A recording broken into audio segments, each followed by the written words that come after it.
శారదా చంద్రమౌళీశం రత్నగర్భగణేశ్వరం శంకరం చ ఋష్యశృంగేశం తుంగాం లోకగురూన్ భజే.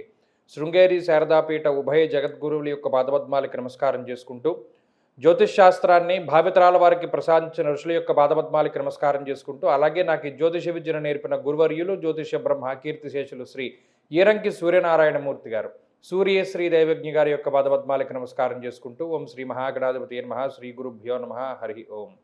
వీక్షకులందరికీ నమస్కారం.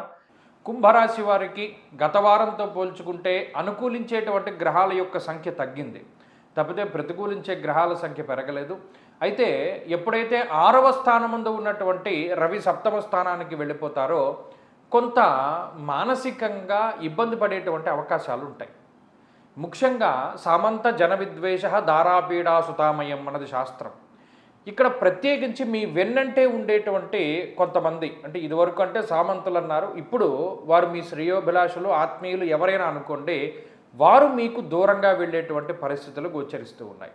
తత్ఫలితంగా మీకు కొంత మానసికమైనటువంటి ఇబ్బంది వాటిల్లేటువంటి అవకాశం ఉంటుంది. 2, ఆర్థిక సంబంధమైనటువంటి వ్యవహారాల్లో కొంత వెనుకబడేటువంటి పరిస్థితులు గోచరిస్తూ ఉన్నాయి. అలాగే జీవిత భాగస్వామికి సంబంధించినటువంటి ఆరోగ్య పరిస్థితులపై ఇది గ్రహస్థితి ప్రభావాన్ని చూపెడుతుంది.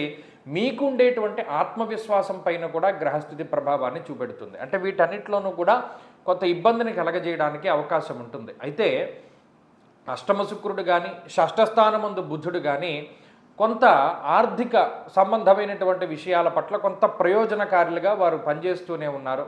అయితే ఏలినాటి శని చివరిలో ఉండడం, శని వక్రగతిలో ఉండడం, జన్మరాహు ఉండడం, గురుబలం లేకపోవడము, లేదా ఇంకా పంచమ స్థానమందు కుజుడు ఉండడం, ఇటువంటి విషయాలన్నీ కూడా మీకు కొంత ఇబ్బందిని కలగజేస్తూ ఉంటాయి. అంటే ప్రతి పనిలోనూ ఆటంకాన్ని కలగజేస్తూ ఉండడం, ఎవరితో పడితే వాళ్ళతోటి మాట పట్టింపులు ఎక్కువగా ఉంటూ ఉండడం, మీకు సంబంధం లేని గొడవల్లో మీరు ఎక్కువగా ఉండవలసి రావడం, లేదా ఎవరైనా మీ మాట పట్టుకుని ఇతరులకి కొంత చెడుగా మీ మాటని వారు చెప్తూ ఉండడం, అంటే మీ మీద లేనిపోని నిందారోపణలు వేస్తూ ఉండడం, మీ మీద దుష్ప్రచారం జరుగుతూ ఉండడం, ఇటువంటివన్నీ కూడా ఈ గ్రహస్థితి వల్ల జరుగుతూ ఉంటాయి. అయితే వీటన్నిటినీ సమర్థవంతంగా ఎదుర్కోవడానికి అవకాశం ఉంటుంది. అయితే ఇక్కడ స్వజనైర్దూషణం చేయవ, మీ సొంత వాళ్లే మీకు వ్యతిరేకంగా ఉండడం పట్ల కూడా కొంత మీకు మానసికమైన ఇబ్బందులు కనబడుతూ ఉన్నాయి. అయితే వీటన్నిటిని అధిగమించడానికి ప్రయత్నం చేయండి. ప్రతిరోజు కూడా ఆంజనేయ అష్టోత్తర శతనామావళి స్తోత్రాన్ని పారాయణ చేస్తూ ఉండండి, లేదా హనుమాన్ చాలీసాని పఠిస్తూ ఉండడం చెప్పదగినటువంటి సూచన. ఈ వారంలో కలిసి వచ్చేటువంటి రోజు ఈ రాశి వారికి శుక్రవారంగా చెప్పవచ్చును. అదృష్ట సంఖ్య 1, అదృష్ట వర్ణము తెలుపు. తదుపరి మీనరాశి.